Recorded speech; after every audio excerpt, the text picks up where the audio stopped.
তমলুকে। পূর্ব মেদিনীপুরের এই তমলুকেও কিন্তু এই রথযাত্রা অত্যন্ত সুপ্রাচীন। এখানেও প্রভু জগন্নাথ দেব তার অগ্রজ বলভদ্র এবং বোন সুভদ্রাকে নিয়ে মাসির বাড়ির উদ্দেশ্যে রওনা হন রথযাত্রার দিন। শ্রী শ্রী গৌরাঙ্গ মহাপ্রভু যে মন্দিরে রয়েছেন সেখানে আমাদের প্রতিনিধি ষষ্ঠী চট্টোপাধ্যায়। ষষ্ঠী, এখানেও তিনটি রথ, পৃথক রথ দেখতে পাচ্ছি। কি ছবিটা দেখতে পাচ্ছ তমলুকের এই রথযাত্রায়?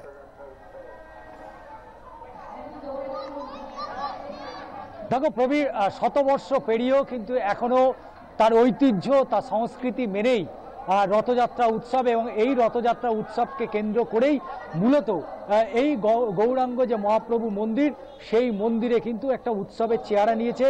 বহু মানুষ সকাল থেকে তারা কিন্তু আসছেন মন্দির চত্বরে, প্রসাদ তারা গ্রহণ করছেন এবং চিরাচরিত যে নিয়ম, সেই চিরাচরিত যে নিয়ম আচার মেনেই মূলত রথযাত্রা এখান থেকে রথ বেরোবে।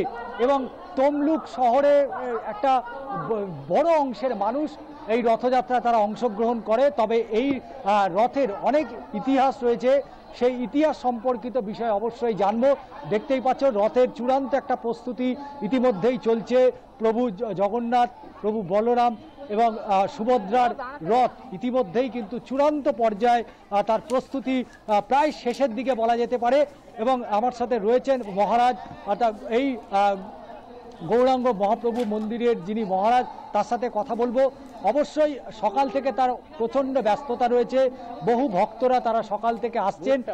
সরাসরি চলে যাব প্রথমে এই মন্দিরের এবং রথের একটু ইতিহাস সম্পর্কে আপনার কাছে একটু জানবো। এই যে স্থানে আমরা দাঁড়িয়ে আছি, এই স্থান হচ্ছে দ্বাপর যুগে ভগবান কৃষ্ণের পদাঙ্গপুত স্থান, এবং এই স্থানেই মহর্ষি ব্যাসদেব একটি আশ্রম স্থাপন করেন, যেই আশ্রমে মহাপ্রভু মানে চৈতন্যদেব তিনি দুবার আসেন, 1510 এবং 1515। এবং তারপরে তারই যিনি অভিন্ন মানে পার্ষদ ছিলেন বাসুদেব ঘোষ, তিনি মেদিনীপুরের আদি কবিও ছিলেন, তারই ভজনস্থান এখানে, এবং তারই আদেশে তিনি এই আশ্রমের দায়িত্ব নেন। পরবর্তীকালে বৈষ্ণবচরণ দাস বাবাজি, তিনি শ্যামানন্দ প্রভুর পরম্পরায় একজন বড় সন্ত ছিলেন, তিনি এখানে জগন্নাথ বিগ্রহের প্রতিষ্ঠা করেন প্রায় 300 বছর আগে। সেই সময় রথযাত্রা উৎসবের প্রবর্তন হয়, কিন্তু মাঝপথে কিছু সময় সেই রথযাত্রা মানে বিভিন্ন কারণে বন্ধ হয়ে যায়। তা আমরা নতুন করে আবার 24 বছর ভাবে সেই রথযাত্রার কন্টিনিউশন হিসাবে আমরা সেইটি শুরু করি। এবং যেহেতু আমাদের আচার্যগণ পুরীধামের গজপতি মহারাজের কুলগুরু বা গুরুদেব, এবং সেই হিসাবে পুরীধামের জগন্নাথ সংস্কৃতির সঙ্গে আমাদের একটি পারম্পরিক সম্পর্ক, এবং সেই সম্পর্ক যেহেতু আমাদের যাবতীয় নিয়মকানুন জগন্নাথ কেন্দ্রিক, তা পুরীধাম অনুসারেই হয়। যেমন জগন্নাথের তিনটি মানে ওখানে 3টি রথ হয়, এখানেও 3টি রথ। জগন্নাথের যা যা আচার আমাদের উদযাপন হয় সেইটি আমাদের পুরীধাম অনুসরণেই হয়। এখনই আমাদের মানে মহাপ্রভু জগন্নাথ, বলরাম, সুভদ্রা বেরোবেন রথে, ওনারা রথের উপর পুজো নেবেন ভক্তদের। তারপরে আমাদের কিছু মাঙ্গলিক ক্রিয়া মানে পহণ্ডি বিজয়, ছেঁড়া পড়া ইত্যাদি থাকে, সেগুলো হবে। তারপরে ঠিক বিকাল 3টার দিকে রথযাত্রা এখান থেকে বেরিয়ে সারা শহর পরিক্রমা করে প্রায় 8 কিলোমিটার পথ পরিক্রমা করে সব ভক্তদের দর্শন দান করে আমাদের মহাপ্রভু জগন্নাথ দেব মাসির বাড়ি তামিলনাড়ু রাজবাড়িতে থাকবেন। তারপর পুনরায় এসে এখানে 3-4 দিন থাকবেন, গুরু পূর্ণিমা পর্যন্ত আমাদের 15 দিনের এই মহোৎসব।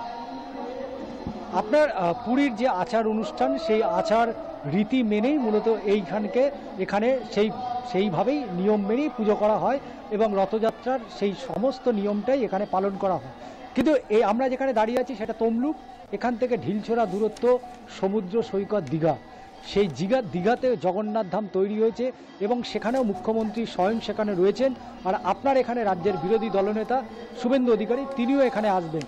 তাহলে পুরীর যে আচার অনুষ্ঠানের কথা বলছেন, এবং এই সামনে আপনাদের তমলুক থেকে ঢিলছোড়া দূরত্ব জগন্নাথ ধাম যে তৈরি হয়েছে, সেই প্রসঙ্গে আপনার কি মত রয়েছে?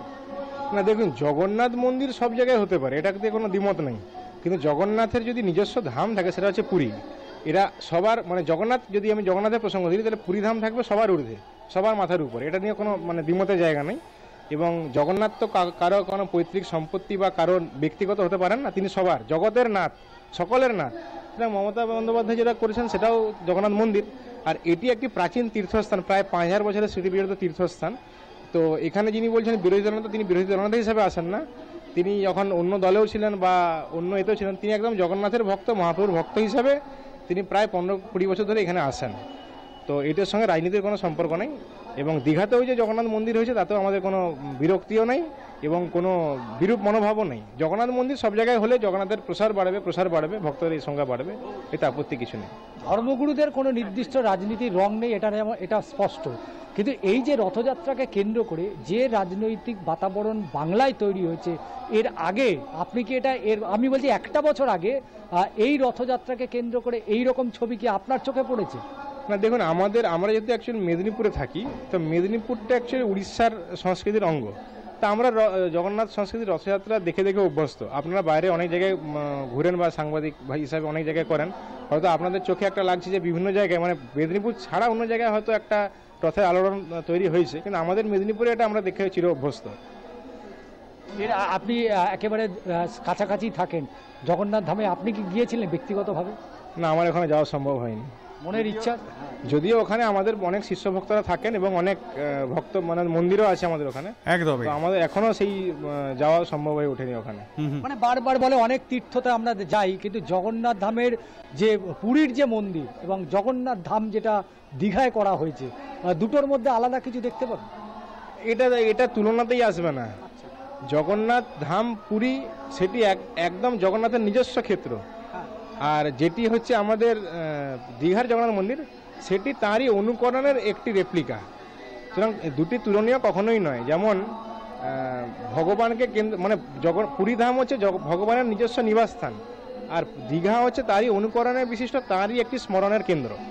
দুটো তুলনায় কখনো আসবে না। দীঘা জগন্নাথ মন্দির হচ্ছে, ওখানে অনেক ভক্ত যান। আমরা মানে সাধারণভাবে ভাবুন যে বহু মানে টুরিস্ট যারা দীঘায় যেতেন তারা কোনো সেরকমভাবে মন্দির পেতেন না, সে জায়গায় মন্দির হয়েছে, খুব ভালো উদ্যোগ। কিন্তু পুরী এবং দীঘা একটা বাড়তি আকর্ষণ পর্যটনে মানচিত্রে। আপাতত ধন্যবাদ আমাদের সঙ্গে থাকবার জন্য। কথা বলছিলাম আমাদের প্রতিনিধি ষষ্ঠী চট্টোপাধ্যায়ের সঙ্গে। এই মুহূর্তে রয়েছে তমলুকে, সেখানে প্রস্তুতি প্রায় সারা। প্রস্তুত 3টি রথ, জগন্নাথ, বলভদ্র এবং সুভদ্রা।